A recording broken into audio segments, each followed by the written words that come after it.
Right, Vinay, it was actually a very smart and astute move to pick up this issue on the day of polling. It's clearly something that they feel is resonating. This is an incident which is going to have some traction with the voters, and that's why Tejasvi Yadav on the day of polling itself has picked up this issue.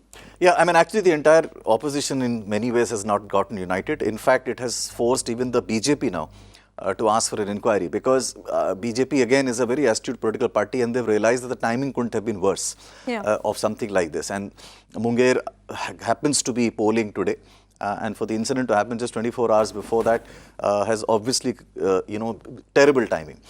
And also the kind of issue that it had. And there is a very different version that has come in from the police as well as from what the eyewitnesses and other people are saying. But I think, just to help our viewers who may not be fully familiar with this, in Munger, it's very ironical that in Munger over the last 15 years or so, the tradition of immersion of idols has actually grown a lot. In 15 years ago, the number of idol immersions were lesser than what they happen now. In the last 7-8 years or so, almost more than 200 to 400 idol immersions now happen. Now, in that part of the state, there is a tradition where there is an idol in a place called Jamalpur, which is called the Badi Durga. And the Badi Durga idol is always immersed first. It's a tradition. The locals, religious leaders and all the management of the pandals, the Badi Durga idol is always immersed first. Now, in this case, what seems to have triggered the problem is that the police was insistent that all the immersions have to finish before midnight because the elections are about to happen. And there was a piling up of a lot of smaller idols that were also there, and police then told them that the smaller ones will get immersed first because they're ahead in the queue. And that was objected to by the Badi Durga idol organizers, because they're saying this is against my tradition. Always the whole district, and in fact Jamalpur, which is adjacent place to Munger, all of them agree and have always followed this particular principle. The police didn't allow that, and that's when it seems that the trouble began. And then there are, of course, differing versions. The police claim the death did not happen because of their firing. They're admitting they fired in the air, but they're saying that the death happened because the crowd mob fired at each other. And they have shown recoveries of country-made guns, which is not very difficult in states like UP or Bihar. You can always show recovery of weapons, but clearly the timing has gone wrong. And in a very strange turn of events, the SP of Munger, which is a very feisty and a fiery police officer called Lipi Singh, she's quite a phenomena in that part of the country.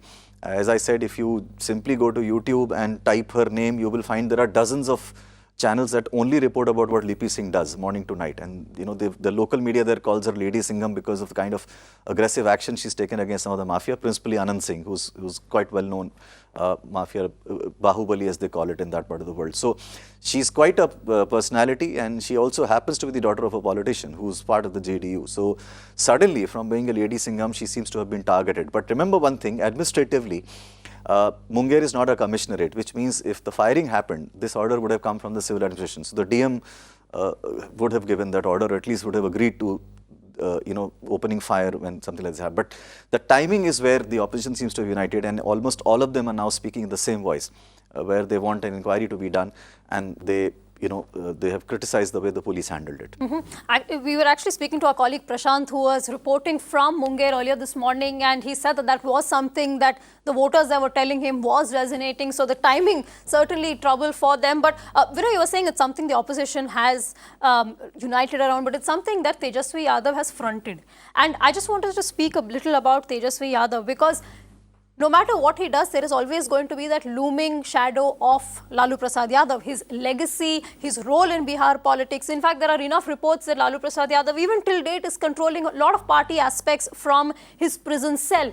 Can Tejasvi Yadav carve out a path for himself? And basis what you've seen, his political development over the years, what do you make of him? Well, I mean, look, it's probably the most fascinating development in Indian politics, so to speak. Tejasvi Yadav himself has a very unusual background for a political family's son, so to speak.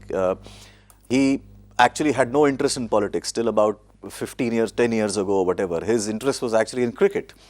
And all of us in Delhi actually saw him. I mean, he used to study in modern school in Delhi, and he used to play cricket. And he actually had ambitions of playing for India. He managed to play one Ranji cricket match. I don't know how many people know, but he has played one Ranji cricket match for Bihar.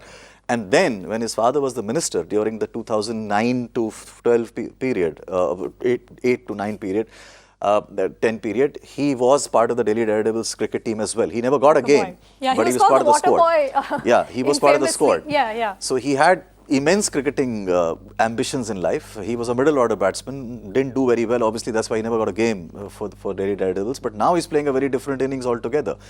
And at the age of 30, a lot of people have actually started comparing him to, say, for instance, Akhilesh Yadav. Now, Akhilesh Yadav's journey in political history has also been very different. I mean, he came out of his father's shadow by rebelling against him, but really couldn't replicate the electoral performance. I mean, there was quite a resounding drubbing that he got at the hustings. And a lot of people say that can Tejasvi become another Akhilesh Yadav is a big worry. But the one thing that has worried the ruling alliance currently is he has certainly attracted crowds at the rally. I think people did not anticipate the kind of crowds that he's attracting. Whether these crowds will become votes or not is a difficult question, because in Bihar, crowds do come for rallies. They don't necessarily go and vote for the same person. As I said, they are smart. 10,000 people might just come to see a chopper landing in their backyard when they have never seen one before. So it's not, size is not always important there.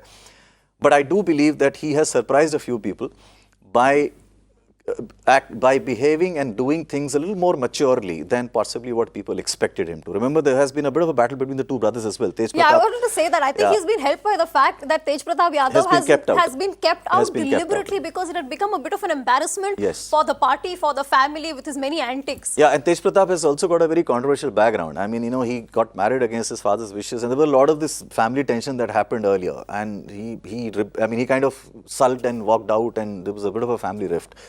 But there is no doubt that Lalu Yadav did call the shots in terms of ticket distribution and all that. But he's shown a little more maturity than what people expected. He's just 30, and he's a greenhorn in politics. And Bihar's politics can be intensely, busy. It's not an easy state to be a politician in, because there are so many puzzles within each other. And to carry out a party like RJD is not easy, but obviously he's got the other family name behind him. Yes, he has to carry forward that legacy. Certainly, as Vinay was telling us, it's not like he was groomed as a politician. For the longest time, he wanted to be a cricketer, so he's gone straight from that cricket field to the political field here. We're going to go back to the field, as they say, where Shyam Sundar is joining us from Karakat. Shyam, give us a sense of what is happening over there. We've been hearing it from all our reporters we've been speaking to, that jobs and unemployment, these are the resonating themes that almost every voter we've spoken to is talking about. What's the scene like there in Karakat? Is it the same?